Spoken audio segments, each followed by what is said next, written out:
So the longer I've been helping people, the more I realize that I'm actually wrong when it comes to anxiety recovery. See, I just felt that if you knew why you were experiencing the symptoms, if you understood the mechanics of anxiety, that's really what you would need to heal from this, to overcome this. But the longer I've been doing this, helping people overcome their symptoms, the deeper I'm getting into this, I'm actually realizing that's not the only thing. In many ways, it's not even the most important thing. In this video, I want to share with you the most important thing on your healing journey. So let's get started. So if you're new to this channel, we help people around the world overcome their symptoms.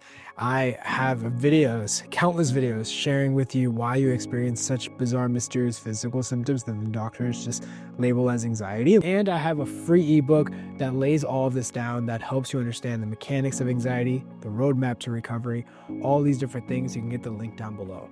But in this video, I'm going to be sharing with you something that's even more important than all that. And it sounds really subtle. Like when I tell you the answer, it's going to sound like, yeah, but is that really that important? And it's like, it actually is. Even I was very dismissive of it.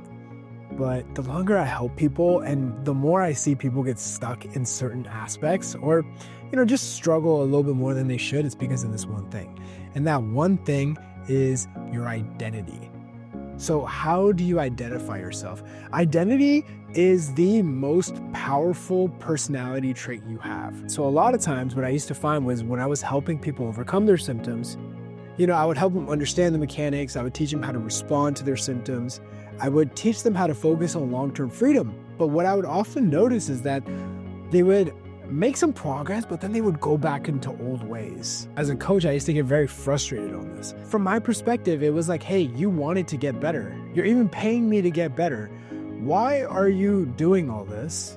And I'm trying to show you the way and you're not even doing the work. Like, why are you even just wasting both of our times? I'd rather be focusing with somebody that's truly committed. Now, when you say that to somebody, they can obviously naturally get very offended. They'd be like, what do you mean I'm not committed? Of course I'm committed. I've been doing everything. Do you know what it's like to, struggle with this and that? What I started learning as I was helping people with that is that they were actually stuck in an anxious identity. They'd always identified as being an anxious person. They used their anxiety as a shield for certain responsibilities and doing certain things. And they were using it to behave in certain ways. And what was happening was that their ego was protecting their identity. See, you never want to be out of alignment with your identity. Now, I'm going to go a step deeper. So there was obviously people that felt like they were anxious people, and that's why they weren't able to make progress. But I think there's even a deeper identity than that. And this doesn't just apply to anxiety sufferers, but this applies to a lot of people that you see in society. And that is a victim identity. Feeling like you're at the effect of everything. Feeling like what you're going through is so bad, it's so debilitating that anybody that would hear your story or know what happened would feel really bad for you. And in fact, I see this even a lot, even on this YouTube comment section. Every time I go to YouTube, there's people talking about how bad they have it. Obviously, I know exactly what they're going through because I went through it as well. So there's such a deep level of empathy where I'm like, yeah, this is really tough. But then I ask myself, okay, but does this person want to get better or do they just want to share their story? Now, I will tell you, there was a great benefit that I had on my healing journey. And that is that I never fell for victim identity. I don't know what it was, but even since I was a kid, I hate the feeling of being the victim. I hate the feeling that I can't control anything. The fact that I can't do anything, that I'm helpless. I hate that feeling. But what I actually found helping people on the healing journey is that most people struggle with this victim identity, with this victim consciousness. When we're talking victim, we have to be clear too, right? Like just like anxiety doesn't really mean anything. People can talk about being anxious about giving a presentation, but then they could also talk about anxiety as in experiencing debilitating panic attacks where you can't leave your house. Same thing with victim, right? I'm not talking about somebody who's been like abused or, has been hurt or like, that type of example. I'm talking more about a victim consciousness where you feel like you're at the effect of things, where you feel like you have no control over what's going on, where you feel like if, you're a victim, there's a savior. And if you're a victim, there's a villain, right? In the sense that you might be feeling like, oh, well, I feel like my doctor's the villain. I feel like he just doesn't get it or she just doesn't get it. Or I feel like, I want to get better. So maybe Shaan is like this hero that's going to help me, and maybe he's going to figure out what's going on. He's going to guide me through the healing journey. Oh no, he charges for his program. He's a scam artist. I thought he cared. So that kind of personality, that kind of behavior, that kind of thought patterns comes from a very deep place of victim identity where you're always at the effect of it. And I've seen a lot of people in the healing journey, all different issues that stem up. And the most sinister one out of all of it, it's not knowing the mechanics of anxiety, it's not knowing how to respond, it's coming from this victim identity. I have found it is the hardest to help them make progress.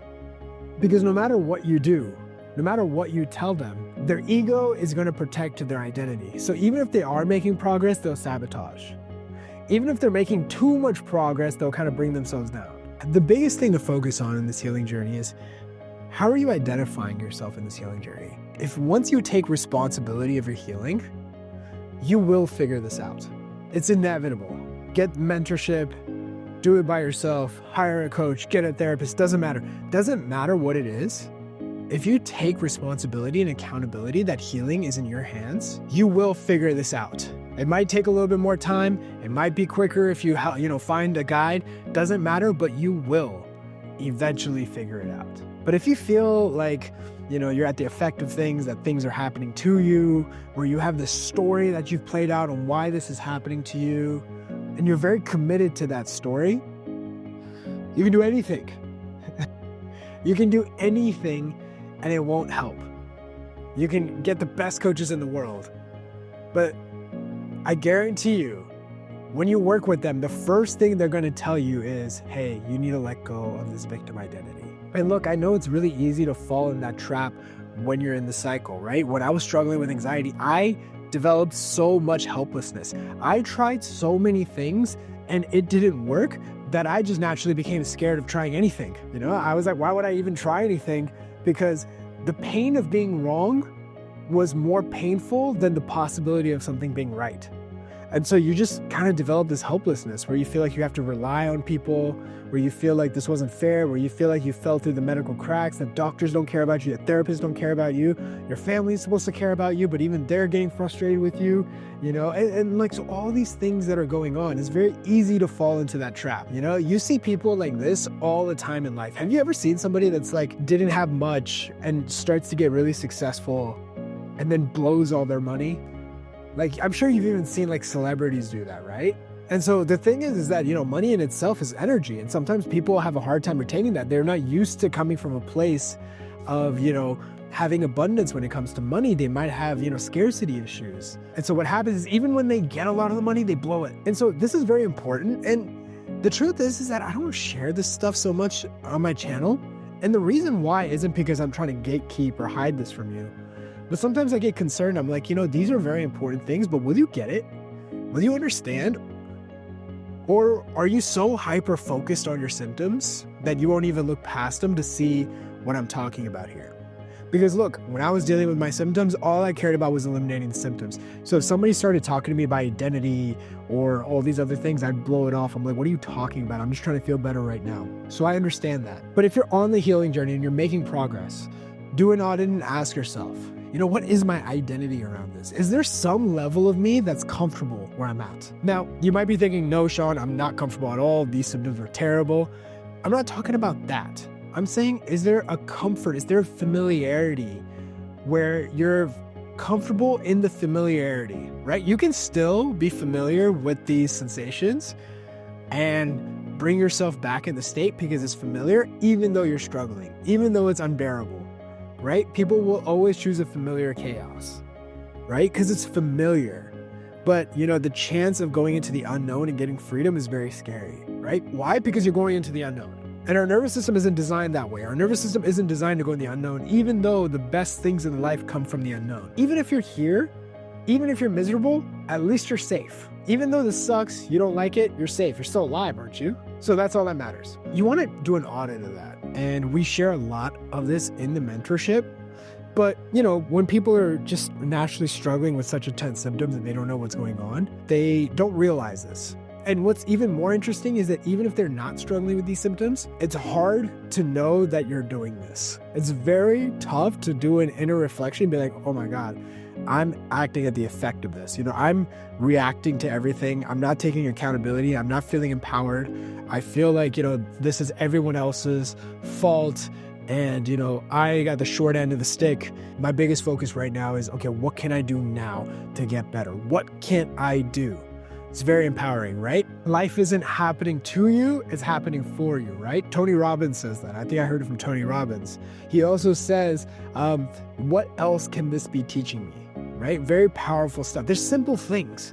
That's the thing about healing. It's so weird because it's such a simple thought process. When people are in the recovery journey and we bring up things like identity, they're like, yeah, it's important. Yeah, maybe, I have like a small, issue around identity.